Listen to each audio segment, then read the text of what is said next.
તો આ તરફ રાજકોટ મનપાની ટીપી શાખામાં સંદેશ ન્યૂઝની ટીમ પહોંચી હતી। કચેરીમાં સાગઠિયાના ભ્રષ્ટાચારને લઈને અનેક ચર્ચાઓ જોવા મળી।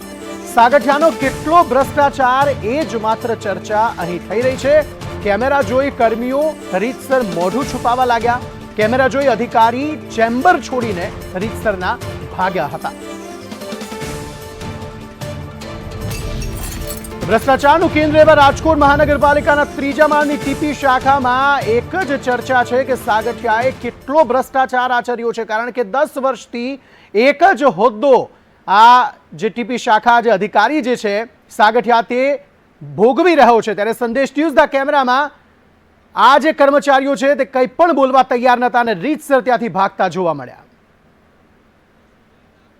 ની અંદર એક બાદ એક ભ્રષ્ટાચારના પોપડા ખુલી રહ્યા છે ને હવે ટીપીના એમડી સાગઠિયાની ધરપકડ થઈ ચૂકી છે। સાથે તેના સાથીદારો છે તેમની પણ ધરપકડ બાદ હવે ટીપી વિભાગની જે અલગ અલગ ઓફિસો છે તે એસીબીના રડારમાં આવી છે। આપ આ જે ઓફિસ જોઈ રહ્યા છો એ રાજકોટ મહાપાલિકાની કચેરીના ત્રીજા માળે આવેલી ટાઉન પ્લાનિંગ વિભાગની ઓફિસ છે ને એવું કહેવાય રહ્યું છે કે અહીંયા જ ભ્રષ્ટાચાર માટેના તમામ સેટિંગો છે તે પાર પાડવામાં આવતા હતા। અહીંયા આપ આ જે કર્મચારીઓને જોઈ રહ્યા છો એની સામે બરાબર અહીંયા 3 અલગ અલગ અધિકારીઓ છે તેમની ઓફિસ આવેલી છે। આ ઇન્ચાર્જ અધિકારીઓ છે અને આ જ અધિકારીઓને ટીપી વિભાગના અલગ અલગ અધિકારીઓ છે એ ભ્રષ્ટાચારને લગતી ફાઇલોને લઈને બોલાવતા હતા અને અહીંયા સેટિંગ પાર પાડતા હતા।